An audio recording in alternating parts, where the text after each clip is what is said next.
नमस्कार मित्रांनो, दिव्य संस्कृती या चॅनलवरती आपणा सर्वांचे स्वागत आहे. मित्रांनो, एखाद्या मृत किंवा मरण पावलेल्या व्यक्तीला जिवंत करणे हे किती अद्भुत आणि आश्चर्यकारक आहे.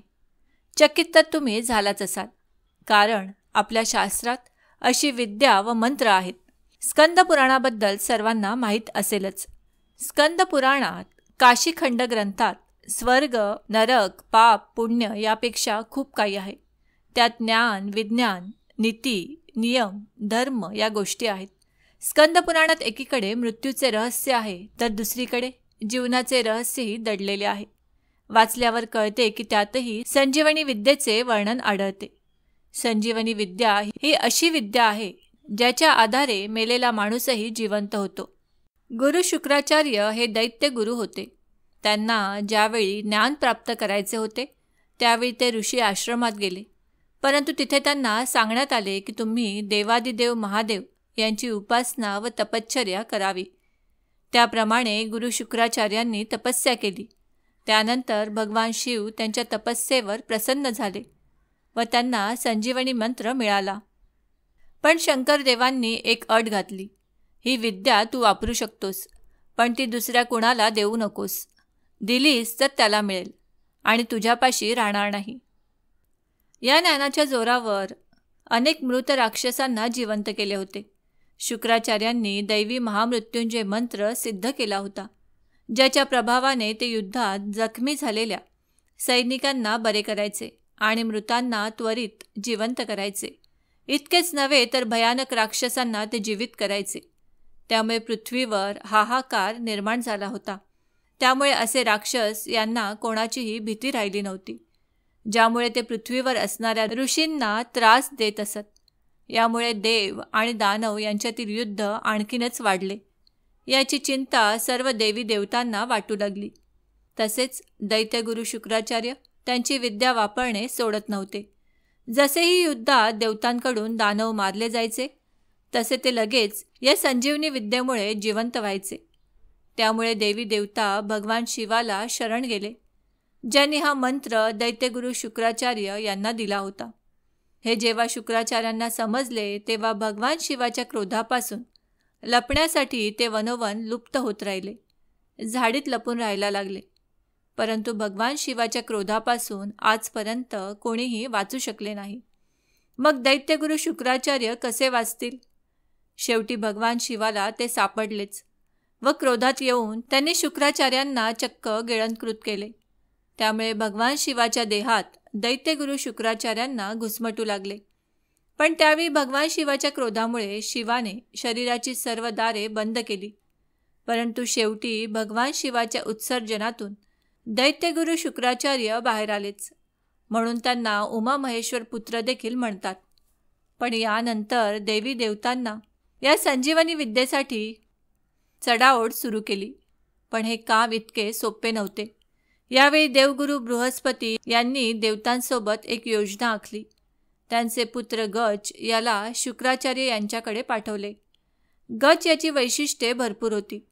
अतिशय गुणवंत असा देखणा राजबिंडा गुरुसेवपूर्ण पुत्र होता, ज्याचा उद्देश एकच होता की संजीवनी विद्या दैत्यगुरु शुक्राचार्यांकडून प्राप्त करून घेणे, तेही अखंड गुरुसेवा करून. देवयानी नावाची एक पुत्री शुक्राचार्यांना होती, जी गजकडे हळूहळू आकर्षित होऊ लागली. पण दुसरीकडे दानवांना ही गोष्ट समजली की देवतांनीच गजला शुक्राचार्यांकडे संजीवनी विद्येसाठी पाठवले आहे. त्यामुळे त्यांची चिंता वाढली की यामुळे देवतांना युद्धात हरवणे अवघड होईल. यासाठी दैत्यांनी गजला जीवे मारायचे ठरवले. गज एकटा असताना कित्येकदा त्यांनी हा प्रयत्नही केला, परंतु प्रत्येक वेळी गुरु शुक्राचार्य गजला पुन्हा जीवित करत असत.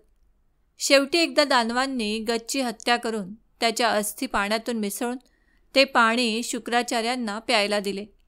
पण ही गोष्ट जेव्हा शुक्राचार्यांना समजली तेव्हा गजला संजीवनी विद्या शिकवण्यासाठी ते विवश झाले व स्वतःच्या पोटातच त्यांनी गजला ही विद्या शिकवली.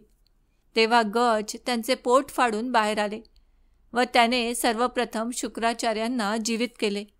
देवयानीने गजला लग्नाची मागणी घातली, परंतु गचने देवयानीला सांगितले की शुक्राचार्यांचे पोट फाडून मी बाहेर आल्याने मी त्यांच्या पुत्रासमान झालो आहे. असे बोलून त्याने विवाहाचा प्रस्ताव झिडकारला. मी जी विद्या प्राप्त केली आहे ती विद्या दुरुपयोग कधीही करणार नाही, परंतु देवतांना मात्र शिकवेल, हे नक्की. अशा प्रकारे दैत्यगुरु शुक्राचार्यांकडून देवतांच्या पर्यंत मृत संजीवनी विद्या पोचली.